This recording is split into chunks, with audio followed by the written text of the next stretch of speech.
On today's show, we get into our Houston Rockets weekly game previews, taking a look at the Grizzlies and Spurs. Why are the Grizzlies struggling so much even after firing former head coach Taylor Jenkins at the end of last season? And why does Victor Wembanyama struggle so much guarding Alperen Sengun as we prepare for Rockets Spurs round 3? It's all coming up right here at Locked On Rockets. This is Mission Control, Houston. Ignition sequence start. 6, 5, 4, 3, 2, 1.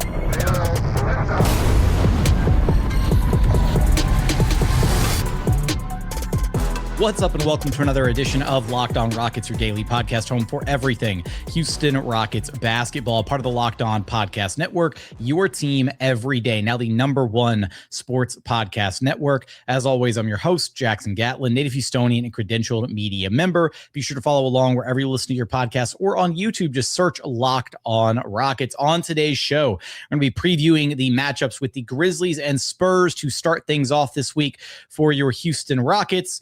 Why are the Grizzlies struggling so much even after firing former head coach Taylor Jenkins at the end of last season? Was he just the fall guy or what? And then what to expect out of Rockets Spurs round 3. Why Victor Wembanyama struggles guarding Alperen Sengun in their head-to-head matchups. Going to get into all of that on today's show. First, I want to let you know that today's episode is brought to you by FanDuel. It's the last call for football on FanDuel. And if you're a new customer, bet just $5 and get $200 in bonus bets if you win. And as always, thanks so much for making Locked On Rockets part of your day every single day, whether it's on your way to work, on your lunch break, in the gym. Thank you so much for being an everydayer.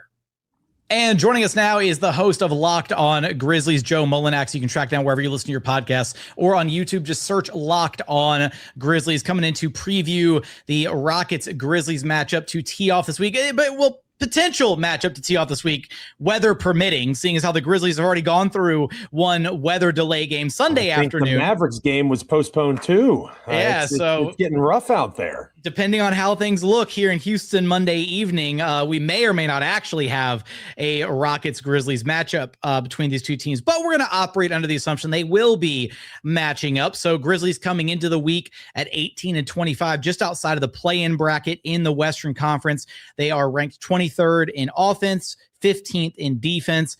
And Joe, my first question to you is, why did Taylor Jenkins die for this? That's a very fair question. Matt Moore asks that question all the time. He, maybe once a week at HP Basketball hits me up saying that Taylor Jenkins died for this. I love Matt. Matt was the inspiration for that question, That's a great question. To be honest with you, I'm not a huge Isolo guy myself. I think the easiest answer is when Jenkins was fired last year, it was when his defense, which had been the calling card of the Grizzlies during the Jenkins era, that fell off a cliff. Right? When that was a problem, you could kind of tell it was gone. I wasn't necessarily arguing for Jenkins. I understood that move. I don't understand the Isolo move. There was no interview process. It's almost like it was predetermined when they brought him over from Paris basketball a couple of summers ago now. That's what I struggle with, because watching this team, whether it's operating in terms of how their front office is dealing with all the Ja Morant trade stuff, or watching the team on the court, they're stuck. Obviously, Locked On Grizzlies is my #1 Grizz job, but I do some contributing for On SI now as well, writing over there. And I wrote an article, a column called "The Grizzlies Are Stuck." And they, as you mentioned, right outside of the play-in, which is just an awful place to be. Hooray, you have the hope to be the 10 seed in a play-in tournament that is, better than the NBA Cup. I think we can all agree upon that. The play-in has been a success. But it's not like that's something that you're super stoked to be in. You're close to that, I guess, but at the same time, you're not in the lottery mix that you want to be in what could be a generational draft, looking at what happens almost every night in college basketball. So choose a point of emphasis. Are you going to try to get to the 5th or 6th slot in the lottery and have a chance to win the whole thing in a year where you have 2 draft picks? You could potentially have 3 if you traded away Ja Morant and Jaren Jackson Jr., or are you going to, stop handling the roster the way you are, stop playing these hockey shift kind of lineups like Isolo does? Cam Spencer hit 2 threes in a row a few games ago, and then coming out of a timeout, he was taken out immediately. Like, that's not how basketball works. This is not the rhythm of the game is different. And you hear Isola say, oh, well, they just play with such intensity in their shifts and their Kevin Durant doesn't play with intensity. A guy that had a blown out Achilles years ago and has been playing basketball his entire life. He's 37 years old, 38, and he's out here playing 40 minutes a night. But Jaren Jackson Jr. at 26 can't be tasked with doing that. It's just really difficult for me to wrap my head around. So a long-winded answer. I think Jenkins being moved on from wasn't necessarily the mistake, at least as of this recording, right? Things can improve. The mistake was not having a process and thinking that Isola was the guy. I haven't seen any evidence to suggest that's the case. But in fairness to him, he has not had a healthy roster literally since he took over the team. You mentioned his name there a few moments ago, and I feel like one of the bigger storylines following this Grizzlies team, unfortunately at this point, right, is what is the Ja Morant saga? How is it going to ultimately end, right? All signs are kind of pointing towards, it feels like Ja Morant and Memphis, or his tenure in Memphis, will be coming to an end sooner rather than later. Now, whether something actually happens at this trade deadline or if it's just revisited in the offseason, what have you, what is your gut telling you about how the Ja Morant situation kind of resolves itself? And are you at all disappointed, saddened, frustrated with kind of how it's devolved to this point? My co-host over at Locked On Grizzlies, DeMichael Cole, is the Memphis Grizzlies beat writer for the Commercial Appeal, and he has reported since the beginning that it's likely that it occurs, a trade between the Grizzlies and somebody else to move on from Ja Morant. Doesn't mean it's 100% certain, but he stands by that reporting. It is important to point out that Morant has not asked for a trade. That is accurate. The team is kind of driving this energy, and Ja is kind of agnostic towards it at this point. Like, I want to be here, but if the organization that I work for doesn't want me here anymore, fine, I'll go somewhere else. I think that's kind of where we stand. Am I sad about it? It's one of those don't cry because it's over, smile because it happened things for me. I remember Memphis Grizzlies Day when ESPN moved from Bristol, Connecticut to Memphis, Tennessee for one day. I remember the conversations about, Ja Morant being the future of American basketball. People can kind of try to shove that out of their mind if they'd like. I refuse. I remember when things were fun and the Grizzlies were dancing, coming out to games, and they were doing the post-game interview group thing before the Oklahoma City Thunder ever did it, right? Before OKC made it cool, Memphis was blowing out OKC by 73 points. Now, did the Thunder take that model and amplify it times 100? Obviously, right? OKC is better. But the point that I'm trying to make is Ja Morant was absolutely in the conversation for being the future of American basketball when LeBron and KD and Steph hang it up. That was a legitimate conversation several years ago. Is that a legitimate conversation now? No. Is it a reason to keep somebody around hoping that guy shows back up other than flashes once every 2 weeks? No. I think that it's a fair time to say it's time to move on, but I do think that the front office has to be cognizant of the fact, Houston is a top 5 market in the entire country for media. That is not Memphis, right? Memphis is a much smaller market. You will have pissed off fans if you move on from Ja Morant. You can't do the Trae Young trade. Trae Young was not the face of the Atlanta Hawks at that point. Ja Morant is still very much the face of the Memphis Grizzlies. If you trade him for the contract of an alleged criminal in Terry Rozier and other expiring money and one maybe good player, and you say, okay, we're free of Ja Morant, I don't know how that will look in the eyes of a pretty smart at basketball and in general Memphis Grizzlies fan base. I think that'll go over like a lead balloon. And that's the line that the Grizzlies walk right now. At this point, looking at kind of where the Grizzlies stand coming into this matchup with the Rockets, again, just outside of the play-in tournament range, 18-25. These two teams played once before earlier this season. It wound up being a Rockets blowout win. What are your expectations coming into this matchup? Kind of what has been one of, I guess, where have the Grizzlies really struggled in some of these games, this season? What's been kind of their biggest weakness, if you will? Holding on to leads recently. I think it's 4 straight games that the Grizzlies have led by double digits at some point, and 4 straight games that they've blown or lost that double-digit lead somehow. They're just not able to hold on to, and again, it goes back to the rotations of Isola. It goes back to the energy of the Grizzlies. In fairness to the coaching staff, when you are down so many players, like the injuries just continue to be hilarious. And it's 2 or 3 straight years of this for the Memphis Grizzlies. Are they snake bit? Are they built on a burial ground? Are they Is their medical staff handling things in a way unique to the rest of the NBA? I mentioned earlier the Kevin Durant stuff. I really struggle with that, Jackson. I'm going to be honest with you. Like, I watch older players, or I watch other teams have 34, 36, 38, 40-minute games.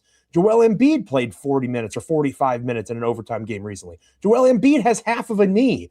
Like, I don't understand how the Grizzlies, if healthy, why can't they play more minutes? Play your best players more. I'm not an NBA coach. Isolo has forgotten more about basketball than I'll ever know. But I know that it makes sense to play your best players more if you hope to win a basketball game or at any sport. I think that they can't hold leads. They struggle defensively at times. They have no rim protection with Zach Edey out. Jock Landale is a wonderful story. I believe you guys are familiar with old Jock. He's having his best season in the NBA. Like, he's legitimately playing well, but he's a defensive sieve. Offensively, he's strong and he rebounds well, but he can't protect the rim. And Jaren Jackson Jr.'s best use defensively is not as a primary rim protector. It's that weak side help defender. So that puts Jaren in a tough spot. And anytime where you're looking at the halfway mark of your season and you're saying that the MVP of your team is Cam Spencer, that's not meant to be disrespectful to Cam Spencer because he's having a good season.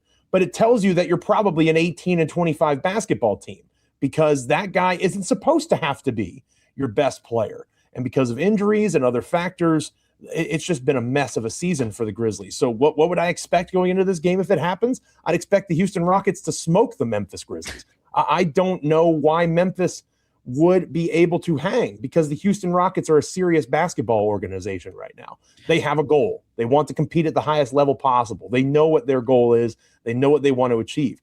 I don't know that the Memphis Grizzlies know what they're trying to do. And until that becomes more clear, I have no confidence that they'll be able to do anything when it comes to playing winning basketball for a full 48 minutes. Joe, you're going to have us covered for everything Memphis Grizzlies basketball over at Locked On Grizzlies. Thanks for stopping by Locked On Rockets with me, man. Thanks for having me, as always. Coming up, what to expect out of Rockets Spurs round 3 and why Victor Wembanyama struggles in his matchups with Alperen Sengun. We're going to get there in just one moment.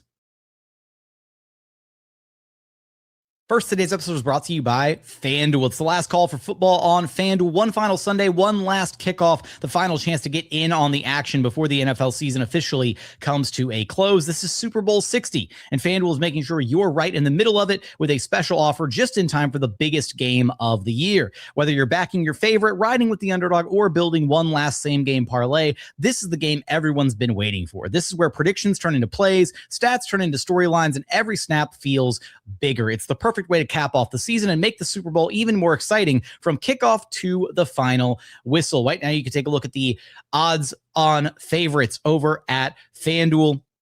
Seattle Seahawks minus 4.5 to win it all this season. As far as the MVP favorites, you got Sam Darnold at plus 125 and Drake May at plus 230, plus so many other odds to get your hands on. So if you're a new customer, bet just $5 and get $200 in bonus bets if you win. Make it count because after the Super Bowl, the season is over. Last call for football on FanDuel, an official sportsbook partner of Super Bowl 60. Visit FanDuel.com to get started. Today's episode is also brought to you by GameTime. There's nothing like being in an NBA arena, the crowd, the energy, the moment. Getting tickets, though, that part hasn't always been so simple. That's why GameTime has become the go-to app for scoring tickets fast without the hassle. It puts the advantage back where it belongs with the fans. Pulling up the GameTime app, picking an upcoming game, and buying tickets is so fast and easy on GameTime. My favorite part is the all-in pricing. No surprise fees at checkout. They are fully transparent from start to finish. The price you see is the price you're going to pay. They've also got zone deals to take advantage of and great last minute ticket options as well. So take the guesswork out of buying your NBA tickets with GameTime. Download the GameTime app, create an account, and use code LOCKEDON for $20 off your first purchase. That's code LOCKEDON for $20 off. Download the GameTime app today. And remember, it's gametime.co, not .com. And joining us now is the host of Locked On Spurs postcast and squad show, Casey Viera, who you can track down wherever you listen to your podcasts or on YouTube. Just search Locked On Spurs. Casey here to preview another battle between the Rockets and Spurs coming up this week. It'll be Wednesday night this week, assuming the cold has dissipated and things aren't being shut down in Houston and other areas here in South Texas. It's the weather has been very inclement as of late. TBD on whether or not the Rockets Grizzlies game will be postponed or not at this point. But at the time of this recording, Spurs are sitting at 31-15 in the Western Conference, still the 2 seed, coming off of a pretty rough loss, though, against the New Orleans Pelicans. And I guess that's a good place to start as any, Casey, coming into this week. What happened to the Spurs against the Pelicans, man? I can't say much because the Rockets have also lost to the Pelicans this season. So it's not like I can parade around and be like, oh, my goodness, they lost to the Pelicans. I don't feel as bad as saying this because Victor Wembanyama has gone out there and he's said this in much more poetic, fashion, whatever word you want to use. But long story short, they have a very immediate history of playing down to the competition and playing down to the moment. And you've seen it before. Heck, you even saw it when they got together the first time against the Rockets. That's not playing down to the competition, but it was playing down to the moment, right? Up by double digits for a majority of the second half, in control, and then completely fold in the fourth quarter. This was a little bit of a different circumstance with the Pelicans. The Spurs were off 2 days at home, didn't have to travel in the ice storm, slept in their own bed, and still found themselves in a spot where they were down 20 in the third quarter to New Orleans. They dug themselves out of it. They just couldn't close the game after that. Some careless miscues and some fatigue along the way. Every team's got their own little things that plague them. Good team, just like the Rockets do, just like Oklahoma City does. They all do. But it seems like the Spurs on that front have had something that's continued to be glaring. And you just kind of wonder at this point, how much will that play a factor when the games matter? But long story short, my friend, that's what happened. Well, what happened.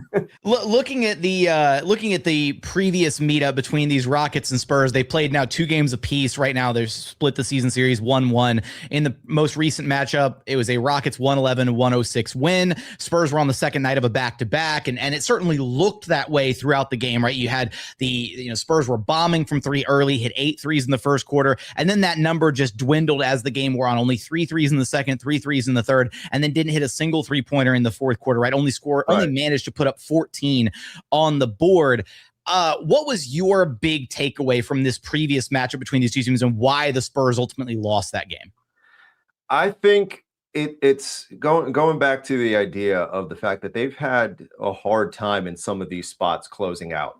And whether you want to attribute it to youth, I think it's got to the point where you can't really say that you're a competitive Western Conference contender and say that you're a young team and blame excuses on youth at the same time. It's one or the other. And in my opinion, they're right there. I think talent-wise, roster-wise, they're as good as anyone else, not in the conference, in the league. So I don't buy the youth excuse anymore. And it shows at times, and maybe I'm kind of contradicting myself here, because there's a lack of discipline that they do have in some of these spots. And that was kind of one of those things that we saw again right there, was that a lack of discipline and let Houston back into the game. But all you have to rewind is just a week before that, a lack of discipline and kind of that killer instinct to close out Minnesota happened twice, essentially, because they blew a 19-point lead against the Timberwolves in their building, in Minnesota's building. They came back and they won. And then they blew a 25-point lead. That was the game Ant-Man went off for like 54 or whatever it was. And then to their credit, that one they did get right. But when you're up by 25 points in the third quarter, it's kind of showing that there's an aspect of them that they can be had. And again, it goes, I don't feel awful saying this because this goes back to what Victor was saying. He said that they play down to the competition. They play down to the moment sometimes. And that was the Houston game, was the latter of the 2 Houston games, the most recent one last week. I think that spoke to that as well. Reed Shepherd got going, got cooking, and you're just kind of waiting. You're like, okay, timeout, Mitch, make the adjustment. Let's do something here. Let's get the offense going. the stagnation of the offense in crunch time, that's been a big conversation in itself with the Spurs fan base, as they can't seem to, figure that aspect of it out. But it's been a few little myriad of things that just kind of, I guess, few little myriad contradict as well. Now I say it, but it's just a bunch of little things that kind of add up. And when they add up, they kind of show that they have a real impact on the game. And much like it did the Houston game, much like it did the New Orleans game, it's becoming a thing with this Spurs squad. And again, you just wonder, how much of an impact it's going to have when these games really start mattering come April, come May, by some divine intervention come June. It's cautionary, in my opinion. Whenever the Rockets and Spurs get together, the battle in the middle is always incredibly exciting between Victor Wembanyama and Alperen Sengun. In the most recent meetup between these two, Alperen Sengun got the better of Wemby, posted 20, 13, and 9 to just 14, 10, and 2 from Wemby. Again, albeit second night of a back-to-back, some dead legs for the Spurs possibly. But Alperen Sengun's kind of, he relishes, I think, these matchups going up against some of the upper echelon bigs in particular, right? Jokic, Wemby's another one. And Sengun has, had his way with Wemby on more than a few occasions. What is it about that matchup with Alperen Sengun that is difficult for Wemby to kind of, not, I want to say master, but just what is it about Alperen Sengun that makes it difficult for Wemby to guard him? Well, this is what I kind of fear with this Spurs team. I almost like them better in a matchup against Oklahoma City come the playoff time, because I feel like their roster construction is made to play against Oklahoma City. Where we've seen Wemby kind of struggle is against teams with a lot of physicality, and they put those 6'7", 6'8" stocky guys, and they just hit them right in the gut. And so that's why Minnesota terrifies me. If I'm the Spurs and I'm playing them in that first round, this feel-good season that they're having, it's going to get. I'm worried about it because of the Anthony Edwards of the world, because of McDaniels, because of the Rudy Goberts. And I think that kind of dynamic of it with Sengun it seems to be a thing. And then on the other side, from the outside looking in, and I'm sure you guys appreciate it as well. He's a fantastic player. Like Sengun is a fantastic player. So I think like some of its core is that like he's really good, and really good players, like all-star, all NBA caliber players, they do show up. And Victor, I'm sure, is aware of that as well. But I think the physicality is a real thing when it comes to slowing Wemby, when it comes to getting the book out on the Spurs squad. And I, just kind of like Wemby gets up for Chet. Well, I was going to say, I don't know, Wemby gets up for Chet. Wemby flat out hates that man, but a different sort of get up for the opposition. Sengun does a great job of that. And, as it's been every time, it's been looking forward to seeing it again. We've seen, a lot of teams, you mentioned, this idea of teams throwing kind of a smaller defender on Wemby, right? Trying to use that leverage, use some additional physicality, maybe getting away with a little bit more physicality, a little bit more, grabbing, holding, that kind of stuff, because smaller defenders are able to kind of get away with that in the eyes of the officials. Has there been a counter that the Spurs have been able to find or try to come up with to be able to get, some of those smaller guys off Wemby, or find more favorable matchups when teams do deploy that type of defensive strategy against him? That's a really good question. And I think the best way they probably do that is the Luke Cornett side of things. So they can play Victor in a little less of a physical aspect at that true 5.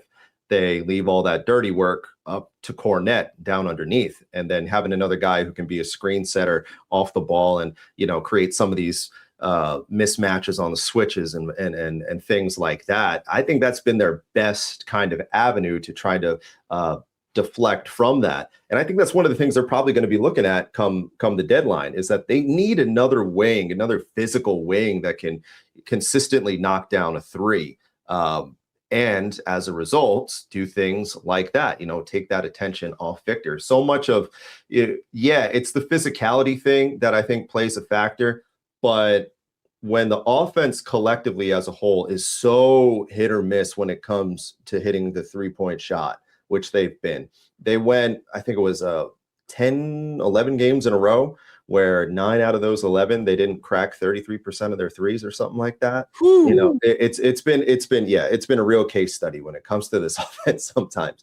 And it makes life so much easier when they just kind of, space that out a little bit and just have that one fewer defender, just be able to respect the shooter and keep it away from Victor. Something as simple as that.